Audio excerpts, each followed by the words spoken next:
السلام علیکم، کیسے ہیں آپ لوگ؟ آج ہم لوگ ایک اور باتوں کے ایپیسوڈ کے ساتھ آئے ہیں۔ آج کی جو ایپیسوڈ ہے وہ بڑی سیریس ہے، کافی سیریس ہے اور آئی اوپننگ ہے۔ جیسے آپ دیکھ لو سیٹ اپ جو ہے وہ کلینک کا سیٹ اپ ہے، تو اس کے بارے میں آپ کو بعد میں بتاتا ہوں، لیکن اصل بات یہ ہے کہ پچھلے کافی دنوں سے کچھ ایسے ایونٹس گزرے زندگی میں، اس سے مجھے یہ لگا کہ یار ہم جو دنیا میں کر رہے ہیں ہم پتہ نہیں کیوں کر رہے ہیں، ہم کیا فائدہ ہے اس کا۔ سمجھ نہیں آ رہا کہ یار اگر میں کچھ بہت زیادہ محنت کر رہا ہوں، میں اتنے پیسے کما رہا ہوں کہ جو میری ضرورت پوری ہوگی، لیکن پھر بھی مجھے جو ہے وہ پرابلم ہے کہ میں اور پیسے کما تو، لیکن اب مجھے پتہ چل گیا ہے، پتہ تو تھا لیکن اب تھوڑا اور ریسنٹ بات چیز کو پتہ چل گیا کہ یار اس کی کوئی ضرورت نہیں ہے، کیونکہ آپ کبھی بھی اپنا ٹائم اوور ہو سکتا ہے۔ تو بہتر ہے کہ کوئی ایسی جگہ انویسٹ کیا جائے جو کہ مطلب آگے بھی کام آئے، لانگ لاسٹنگ ہو، کسی کے نارمل دنیا میں ہم سوچتے ہیں۔ تو یہی ڈسکشن کے لیے میں آج ایک شخصیت کے پاس آیا ہوں جنہوں نے اپنی انویسٹمنٹ دنیا میں نہیں کری اور آخرت میں کری ہے۔ اس کا فائدہ یہ کہ ایک تو 10 ٹائمز جو ہے وہ فائدہ آتا ہے، اور دوسرا یہ کہ یہ بڑی انویسٹمنٹ ہے، اور میرے خیال سے ایک ایسی انویسٹمنٹ ہے جو کہ آپ کو آگے کام آئے گی۔ اگر آپ کبھی بھی مر سکتے ہو تو آپ کو وہاں پر کام آ سکتے ہو۔ تو کیسے ہیں؟ الحمدللہ آپ ٹھیک ہیں، خیریت سے ہیں، طبیعت صحیح ہے آپ کی؟ تو اور خوشی بھی آپ سے ملاقات ہوئی آج دوبارہ سے۔ میں پہلے بھی آپ کے پاس آ چکا تھا، آپ کا جو کلینک ہے وہ میں نے دیکھا تھا، جو کافی اچھا کانسیپٹ لگا۔ اس کی وجہ کیا تھی؟ مطلب کلینک دیکھیں، کلینک کھولنے کی وجہ سب سے پہلے میں کوئی بات بتا دوں، کوئی بھی کام دنیا میں انسان اپنی مرضی سے نہیں کر پاتا، یہ اللہ کی طرف سے راستے نکالے ہوتے جس پہ انسان چل پڑتا ہے، پھر اللہ تعالیٰ اس کو اس راستے میں سکسیس دیتا ہے۔ چاہے آپ دنیاوی معاملات لے لیں، چاہے آپ دینی معاملات لے لیں، ہر معاملے کے اندر یہی ہوتا ہے کہ جو انسان سوچتا ہے وہ نہیں ہو پاتا، اور جو اللہ سوچتا ہے، اللہ جو پلان کرتا ہے وہی چیز ہو جاتی ہے۔ اب کا جہاں تک کوشچن تھا کلینک کھولنے کی کیا وجہ تھی، تو اس کا جواب یہ ہے کہ مجھے ایسا لگا کہ میں کوئی ایسا کام کر لوں جس کے ذریعے میں اللہ کی خوشنودی حاصل کر سکوں۔ دیکھیں، اگر میں ایک جاب کر رہا ہوں، میں باس کے لیے اپنا اچھا کام کروں گا، باس کچھ ہوگا، زیادہ اچھی سیلری دے گا، وہ سیلری بھی میری یہیں رہ جائے گی، کہیں ساتھ تو میں نہیں لے جا سکوں۔ لیکن جو عمل پوری دنیا کے باس کے لیے، پوری دنیا کے مالک کے لیے کیا جائے گا، جو کہ عطا کرنے میں بھی اپنے کمٹمنٹ کے مطابق ہمیشہ پورا اترتا ہے، تو کیوں نہ اس ایسا عمل کیا جائے جس سے زیادہ ریوارڈ ملے۔ ادھر آج میری عمر آپ کے سامنے جو ہے 20 سال، 30 سال، 50 سال یا 100 سال مزید زندہ ہوں گا، آخر مرنا تو میں نے ہے، سب نے مرنا ہے، کوئی نہیں دنیا میں بچا۔ تو مرنے کے بعد جب میں اس کے بعد جاؤں گا تو وہ سرمایہ لے کر جاؤں جس کا مجھے وہاں ریوارڈ ملے، یہ مقصد تھا اس کلینک کو کھولنے کا۔ جو ہمارا ٹاپک ہے اس میں ہم نے یہی سوچا کہ ریئلٹی آف دنیا بتائے۔ مجھے ریئلٹی آف دنیا یہی پتا چلی کہ دھوکا ہے، اور دیکھا جائے تو اگر ہم کوئی چیز کے بارے میں اس کو دیکھتے ہیں کہ یار اس کو حاصل کریں، جب وہ حاصل ہو جاتی ہے الحمدللہ ہم نے اللہ نے اچھا رکھا ہے، تو میں نے یہ دیکھا کہ جب وہ چیز حاصل ہو جاتی ہے نا تو وہ مطلب بالکل بھی ہے نا پھر خوشی نہیں ہوتی، پھر ہم سوچتے ہیں کہ ایک اور چیز ہمیں ملے۔ آپ کے نظریے میں دنیا کیا ہے؟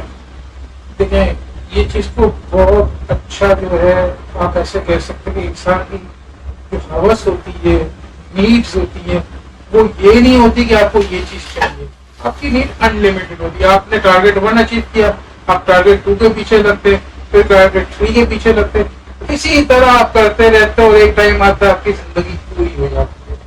تو اب نیڈس جو ہے دنیا میں، مقصد جو آپ نے سوال کیا بڑا اچھا سوال تھا، اور میں اس کو ایک آیت کے ذریعے، اس کے ٹرانسلیٹ کے ذریعے میں آپ کو اس کا جواب دینا چاہوں گا کہ دیکھیں، اللہ تعالیٰ قرآن شریف میں کہتا ہے کہ دنیا جو ہے وہ دھوکے کا سامان ہے، یہ حدیثوں میں بھی یہی چیزیں موجود ہے اور دانا لوگ بھی یہی کہتے ہیں۔ تو اس کا مقصد یہ نہیں ہے کہ آپ دنیا میں صرف دھوکہ ہی کھائیں گے یا آپ نے دھوکہ دینا ہے، جیسے کہ ہم دنیا کو اسی طرح سے لے کے چل رہے ہوتے ہیں۔ اس کا مقصد یہ ہے بتانے کا کہ دنیا کے لیے آپ کام کریں، اتنا کریں جتنی آپ کو نیڈ ہے، جہاں آپ سیٹسفائی ہو جاتے ہیں, آپ کا گزارا ہو جاتا ہے, آپ اس چیز کے لیے محنت کرنا شروع کریں جو دائمی رہنے والی ہے, جو کہ آخرت کی زندگی ہے. دیکھو ہم مسلمان پاکستانی ایک کانسیپٹ رکھتے ہیں لائف کے اندر, اسی کانسیپٹ کو اگر آپ ریلیجیسلی دیکھیں تو اللہ تعالیٰ نے فجر کے ہمیں ٹائم دیا. کیوں ٹائم دیا فجر کا؟ تاکہ اس کو اٹھیں, اللہ کا شکر ادا کرے اور اپنا کام شروع کرے. اسی طرح اللہ کے نبی نے جو جو وقت اوقات کا نماز کے لیے رکھے, اللہ نے رکھا ہے جو جو اوقات کا, اس میں آپ دیکھتے رہیں کہ ہر وہ ٹائم جو انسان کو ایک اسٹاپ پرووائڈ کرتا ہے. جیسے آپ فجر کے بعد ظہر پڑھتے تو ایک اسٹاپ آتا ہے کہ یہاں آپ کھانا کھا لیں اپنا. پھر عصر کی طرف آپ آتا ہے, وہ آپ کو اسٹاپ دیتا ہے کہ آپ اپنے کام کو وائنڈ اپ کرنا شروع کرنا. پھر مغرب آپ کو وہ اسٹاپ دیتا ہے کہ آپ نے فائنلی وائنڈ اپ کرنا ہے. اسی لیے آپ دیکھیں عصر میں سنتیں کم رکھی گئی ہے, مغرب میں فرض سنتیں رکھی گئی ہے. تو جب مغرب پڑھ لیتے ہیں اس کے بعد ہمیں اللہ تعالیٰ اشارہ دیتا ہے کہ آپ عشاء پڑھیں اور عشاء پڑھ کے سو جائیں. یہ ہوتا ہے طریقہ کار جو اسلامک لائف ہمیں بتاتی ہے. اگر اسی چیز کو میں گھوڑے کی لائف سے دکھاتا ہوں, UK انگلینڈ میں یا بڑی کنٹریز کے اندر جہاں آپ جاتے ہیں تو دیکھتے ہیں کہ وہاں پر بھی لائف اسٹائل کچھ اسی طرح کا ہے کہ وہ دنیا کے پیچھے نہیں بھاگتے. وہ 3, 4, 5 بجے 6 بجے تک کام کرتے ہیں, صبح سویرے شروع کرتے ہیں, 5-6 بجے بعد اپنی لائف کو ریلیکس کر لیتے. ان کے پاس ٹارگیٹس نہیں ہیں, ہمارے پاس ٹارگیٹس موجود ہیں جو کہ ہم ریلیجیس پریکٹس کے ذریعے کر سکتے ہیں. اگر کوئی انسان سمجھتا ہے کہ میں صبح 8 بجے سے کام شروع کر کے رات کو ڈبل ڈیوٹی کر کے 12 بجے 1 بجے گھر آ کے ڈبل ٹریپل کما لوں, بے شک وہ کما سکتا ہے, لیکن کما کے کیا کرے گا؟ آج اس کے بعد موٹر سائیکل ہے, کل گاڑی ہوگی, پرسوں وہ ہیلی کاپٹر کی خواہش کرے گا, اس کے بعد وہ ہوائی جہاز کی خواہش کرے گا. اینڈ نہیں ہے اس کی خواہشات. ایک اور چیز جو مجھے سمجھ آتی ہے, چلو صحیح ہے, اور اگر ہم سیٹسفائی ہو جائیں بولے یار اب تو پڑھیں بھی نہیں, ہم کچھ کریں ہی نہیں, وہ تو ترقی نہیں ہوگی, پھر کیا؟ دیکھیں میں نے کہا کہ آپ نے دنیا کو لمٹ تک لینا ہے. ایک لمٹ ہے, ہر کام کی ایک لمٹ ہے. آپ کو یہ کہیں پر بھی نہیں کہا جا رہا کہ آپ کام کو جو ہے بالکل چھوڑ دیں اپنے اور دین کی طرف لگ جائیں. یہ طریقہ کار بھی اتنا اچھا نہیں ہے. دنیا کو ایک لمٹ تک لے کر چلیں جس سے آپ کا کاروبار بھی چلتا رہے, آپ کی جاب بھی چلتی رہے, اور اپنی ایفرٹ جو ہے وہ دین کے لیے ڈالیں. لیکن ایک بہت اچھی بات ہے, یہاں پہ آپ کو کوٹ کروں گا, آپ اگر پاکستان سے باہر کسی بھی کنٹری میں اپنے دوست سے ملنے جاتے ہیں تو آپ کس طرح اپنے ایک بیگ کے اندر 10-5 جوڑے پیک کرتے ہیں, کچھ ضرورت کی چیزیں پیک کرتے ہیں اور لے کر آپ چل پڑتے ہیں. آپ کو پتا ہوتا ہے یہ چیزیں میری 20 دن 15 دن کے ٹور کے لیے کافی. آپ اس بیگ کے اندر چاہیں تو پورا اپنا گھر کا سامان بھی سمیٹنے کی کوشش کر سکتے ہیں, لیکن کیوں نہیں کرتے؟ کیونکہ آپ کو پتا ہے میں نے 15-20 دن جانا ہے, 15-20 دن کا سامان لے جاتے ہیں. لیکن دنیا کے اندر رہنے میں آپ کی سوچ بدل جاتی ہے. آپ اس کے اندر وہ سامان لیتے ہیں جو آپ زندگی بھر بھی شاید خرچ نہیں کر سکتے, اور آپ کو ہر وقت لگتا ہے کہ یہ سامان کم ہے تو میں زیادہ سے زیادہ کروں. تو یہ جو کانسیپٹ ہے نا, یہ کانسیپٹ رانگ ہے. دنیا کا کانسیپٹ یہ ہے کہ آپ دنیا میں آئے, آپ کو کچھ سال آپ کے بچپن میں جوانی میں نکل گئے, جب آپ پختہ عمر میں سمجھدار ہوئے اس وقت محنت کریں آگے کی دنیا کے لیے. قرآن شریف میں اللہ تعالیٰ کہتا ہے کہ جب وہ پختہ عمر کا ہو جاتا ہے, 40 کی عمر پختہ کہلاتی ہے قرآن شریف کے اندر, تو اس کے بعد وہ اللہ کی طرف بڑھتا ہے اور اپنی کوتاہیوں کی معافی مانگتا ہے.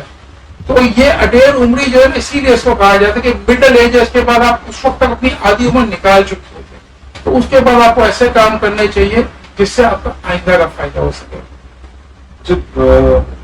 چلیں یہ تو سمجھ آ گیا کہ ہم لوگ جتنا رہنا ہے اس حساب سے ہی تیاری کریں گے. تو اگر لاجیکلی بھی سوچا جائے تو دیکھا جائے گا اگر کوئی اگر آپ کا شخص مطلب آپ کا قریبی کوئی مر گیا ہے کافی عرصے پہلے, تو آپ دیکھیں اس کو مرے ہوئے بھی کتنے سال ہو. تو اگر آپ یہ دیکھیں کہ اگر کوئی مرتا ہے تو اس کو مرنے کا جو عرصہ ہے قیامت کا وہ تو زیادہ ہے نا, جو ہم زندہ ہیں اس میں کم عرصہ. میرے خیال سے تو ہمیں تو اتنا ہی کرنا چاہیے جتنا ہم عرصے یہاں رہتے ہیں اور جتنا عرصے ہمیں وہاں رہنا اس کے حساب سے سوچنا چاہیے. باقی دوسری چیز یہ کہ دنیا لمیٹڈ ہے. میرے خیال سے یہ کانسیپٹ اگر کسی کے ذہن میں آ جائے تو وہ کافی چیزیں جو ہے نا وہ کر سکتا ہے. اس کی لائف اسٹائل چینج ہو جائے گی, اس کی جو ہے وہ مطلب میں کہہ سکتا ہوں کہ اس کا پورا رہن سہن سب کچھ چینج ہو جائے گا. جیسے کہ آپ کا جو آئیڈیا تھا چلے آپ اس پہ آ سکتے, جو آپ کا جو آئیڈیا ہے جو یہ کلینک کا وہ آپ کے پاس ایک ہیوی اماؤنٹ ہے, آپ یوز کر کے اس کو رکھ سکتے تھے اور تھوڑا بہت چیریٹی کر دیتے آپ, مطلب اپنے لیے رکھ لیتے, تھوڑا بہت چیریٹی کرے. تو آپ کو کیا ایسا ٹریگر ہوا کہ آپ نے جو ہے نا یہ کلینک بنا دیا اور اب اس کو چلا رہے ہیں, تو اس کے پیچھے پورا کانسیپٹ؟ دیکھیے نوید بھائی, کانسیپٹ اس کے پیچھے وہی ہے جو میں نے ڈسکس کیا. ایک اماؤنٹ مجھے انہیریٹ ہوا اپنی مدر کی طرف سے, ڈیتھ کے بعد, جیسے والدین کی ڈیتھ کے بعد بچوں کو ملتا ہی ہمارے کلچر کی, وہ اماؤنٹ مجھے انہیریٹ ہوا. اس اماؤنٹ میں نے سوچا کہ میں کیا کر سکتا. ایک آپشن تو یہ تھا, میں اماؤنٹ لے کر گھومنے کے لیے نکل جاؤں, اس کو کہیں کوئی گاڑی خرید لوں اس کے ساتھ, یا کوئی لگژری چیزوں میں خرچ کر دوں. لیکن مجھے بتائیے نوید بھائی کہ اگر میں اس سے گھومنے نکل جاؤں گا تو 15-20 دن کا ٹور گھوم کے آؤں گا, اس کے بعد وہ فن جو ہوگا اس کو وہ کیا میرے ساتھ زندگی پر چلے گا؟ نہیں چلے گا نا بھائی. کو وہ 20 دن کا فن ہے, میں اس کو 1 سال یاد کرتا رہوں, 1 سال بعد میں بھی بھول جاؤں اس کو. چلے اگر میں نے وہ بھی نہیں کیا, میں نے گاڑی لے لی اچھی والی, کیا وہ پوری زندگی میرے ساتھ چلے گی؟ بالکل نہیں چلے گی. آ جائے 10 سال کے بعد وہ خراب ہو جائے گی. بینک میں ڈال دیتے, اگر بینک میں ڈال دیتا تو بینک میں ڈالنے سے کیا حاصل ہوتا؟ مجھے پتا ہے, میں اگر میرا انتقال ہوتا تو اس بینک میں سے 10 روپے بھی میرے گھر والے میرے ساتھ دفن کرتے نہیں کرتے نا بھائی. لیکن آپ تو وہ پیسہ گھر والوں کے لیے تو سوچ سکتے ہیں کہ ان کو آگے کام آنے. دیکھیں, ہر انسان اپنے عمل کا ذمہ دار ہے. میں اگر دنیا میں آیا ہوں, میں نے اگر حرام کمایا ہے, اپنے بچوں کو کھلایا ہے میں نے وہ حرام کی برکت ان کو ہوتی ہے نہیں ہوتی اس کا میں نہیں کہتا, لیکن ایک بات ضرور مجھے پتا ہے کہ میں اس کے لیے گنہگار ہو جاؤں گا تو میں نے حرام کمایا. اسی لیے اگر میں کوئی عمل ایسا کرتا ہوں کہ میں ایک ایسے جو ہے اپنی آخرت کے لیے, لوگوں کے فلاح کے لیے خرچ کرتا ہوں, تو اس کا نہ صرف اجر مجھے ملے گا, بلکہ چونکہ اس پیسوں پہ میرے گھر والے, میرے بیوی بچوں کا بھی حق تھا, ان کو بھی اس کا اجر ملے گا. کیونکہ کوئی بھی کام آدمی جب گھر میں کرتا ہے تو اپنی فیملی کی مشورت سے اپنی فیملی کو کانفیڈنس میں لے کر کرتا ہے. یہ کوئی انڈیویجل ڈیسیجن نہیں ہوتا, یہ پوری فیملی کا ڈیسیجن ہوتا ہے. آج بھی یہ کلینک آپ دیکھ رہے ہیں, یہ میرے گھر کے نچلے حصے میں بنا ہوا ہے. میرے گھر والوں نے اس جگہ کا کمپرومائز کر کے کلینک کے لیے ڈیڈیکیٹ کی نا جگہ, آج بھی وہ کر رہے ہیں. اس کلینک کے اندر جو بجلی کا بل ہے وہ ہم خود بھر رہے ہیں, کلینک سے ہم نہیں لیتے بل. تو یہ ڈیڈیکیشن پورا فیملی کی ڈیڈیکیشن ہوتی ہے. اور حتیٰ کہ نوید بھائی یہ ادارہ بھی جو چل رہا ہے نا, یہ ادارہ جو ہے ڈونیشنز کے ذریعے چل رہا ہے. یہاں ہم پیشنٹ سے 20 روپے رجسٹریشن فی چارج کرتے ہیں, یا اس سے زیادہ جو وہ خوشی سے دینا چاہے اپنی حیثیت کے مطابق. تو 20 روپے میں نوید بھائی آج کے دور میں تھوڑی کوئی علاج ہو پاتا ہے, جس میں ہم آپ کو پوسٹ گریجویٹ ڈاکٹر کے ذریعے کنسلٹیشن پرووائڈ کرتے ہیں. جو MCPS وغیرہ یا FCPS کیا ہوتا ہے ڈاکٹرز نے, ان کی جن کی فیس عام طور پہ 1500 سے 2500 روپے ہوتی ہے, وہ آپ کو کنسلٹیشن پرووائڈ کر رہے ہیں. پلس آپ کو کمپلیٹ رینج آف میڈیسن دے رہے ہیں, جس بھی قسم کے اینٹی بایوٹک ہے ہم آپ کو دے رہے ہیں. تو یہ ساری چیزیں 20 روپے میں تو ناممکن ہے نا بھائی. یہ ڈونیشنز کے ذریعے چل رہا ہے. تو یہ ہماری پوری فیملی, میرے دوست, آپ جیسے دوست مجھے سپورٹ کرتے رہتے, آپ نے بھی مجھے سپورٹ کیا ہے. تو آپ کے سپورٹ کی وجہ سے یہ ادارہ چلتا ہے. اور میرا کام صرف یہ کہ میں اس کے اندر ایک کہتے ہیں کہ اللہ تعالیٰ نے ایک مجھے رسپانسبلٹی دے دی, ایک ذمہ داری دے دی, بس میں اس کو نبھا رہا ہوں. اور کوشش یہ کرتا ہوں کہ اپنی بہترین صلاحیت بتا کے اس کو نبھاؤں. کیونکہ اگر میں اپنی بہترین صلاحیت نبھا کے اس کو نہیں کروں گا کام کو, تو آخر مجھے اللہ تعالیٰ کو جواب دینا ہے. اچھا چلا, ایک اور سوال اٹھتا ہے, جب آپ اس کو پورا فیس ابھی چلاتے ہیں, اور جو ہے کلینک کا نام بھی میرا فیس ابھی علاج ہے, تو نہ اس میں سے کوئی پیسے اٹھاتے ہیں, صحیح بات ہے جی, لیکن پھر آپ اپنا کیسے گزر بسر کرتے ہیں, آپ کیا کرتے ہیں؟ دیکھیں بہت اچھا سوال نہیں ہے. دیکھیں یہ سوال اٹھے گا, بالکل یہ سوال اٹھتا ہے, اور یہ سوال بالکل جائز اٹھتا ہے. دیکھیں ایک بات بتاؤں, ہمارے خلفائے راشدین سے ان سے وہ کپڑے کے معاملے کے اوپر کہ انہوں نے مال غنیمت میں سے کپڑا لیا, اور ان پہ ایک سوال اٹھایا عوام میں سے کسی نے کہ آپ کا سائز بڑا ہے, تو آپ نے کیسے یہ کپڑا جو ہے وہ آپ کا پورا ہو گیا. تو ان کے بیٹے نے بڑھ کے ان کا جواب دیا کہ میں نے اپنے حصے کا کپڑا اپنے والد کو دے دیا. تو سوال اٹھانا ضروری ہے. یہ ثابت ہو رہا ہے ہماری اسلامک روایت سے کہ یہ سوال اٹھایا جائے اور اس سے آپ کریکٹ بھی ہوتے. میرا معاملہ اس طرح ہے کہ میں اس کام سے پہلے اپنا آٹو پارٹس کا کام کیا کرتا تھا, اور میرے کچھ فارم ہاؤس بھی رینٹل پہ, اور بھی اس کے علاوہ 2-3 کاروبار میں کیا کرتا تھا. تو وہی کہ جب سے میں اس کلینک میں آیا, میں اپنے کام کو ٹائم کم دینے لگا, تو سب سے زیادہ میرا آٹو پارٹس کا کام جو ہے اس سے ڈیمیج ہوا. میرا کام ہے مجھے پنجاب سائڈ پہ اور الگ الگ سندھ کے شہر میں جا کے مال بیچنا پڑتا, تو میں نہیں جا پا رہا ہوں. لیکن میرا جو